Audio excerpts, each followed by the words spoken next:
नमस्कार, मैं डॉक्टर प्रेमनाथ।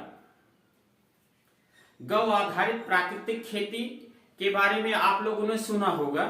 इसमें जो होता है कुछ विधियां होती हैं, तकनीकी होते हैं, जिसका हमको ध्यान रखना बहुत जरूरी होता है। देखिए, जब भी हम प्राकृतिक खेती करने जा रहे हैं तो सबसे पहले क्या होता है कि जब हम जुताई करते हैं और अंतिम जुताई का नंबर आता है तो उसमें जो है हम 7 से 8 क्विंटल घन जीवामृत प्रति एकड़ का इस्तेमाल करते हैं।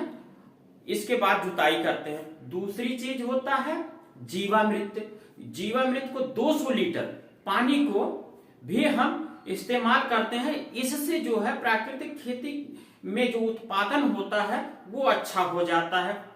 दूसरी चीज, यदि पहली बार जब हम इस खेत में कोई भी फसल लेने जा रहे हैं तो उसमें जो है सबसे पहले आप दलहनी फसलों को लीजिए, इसके बाद तिलहनी, फिर सब्जी, इसके बाद दूसरे तीसरे साल जो होता है हम खाद्यान्न वाली फसलें उगाते हैं या उगाना चाहिए, तो ये अच्छा रिस्पांस देता है।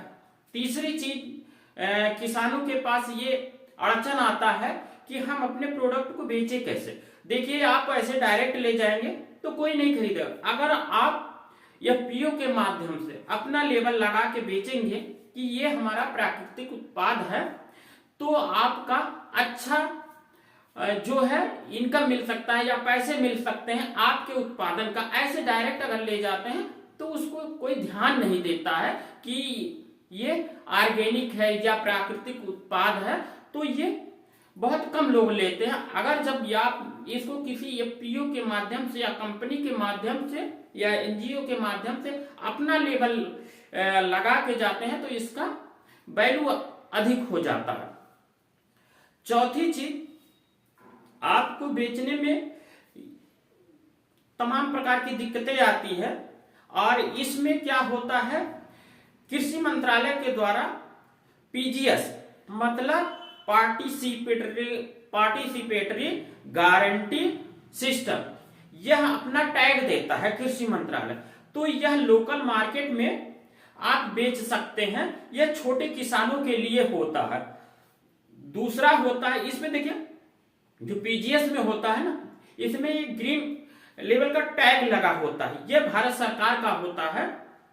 ये अपना उत्पादन आप लोकल मार्केट में बेच सकते हैं और इसका अच्छा मुनाफा कमा सकते हैं। लेकिन यदि आपको बड़े पैमाने पे बेचना है तो आपको जो है इसका एपीडा के थ्रू जो होता है ये होता है एनपीओपी, मतलब ये होता है कि national programme for organic production.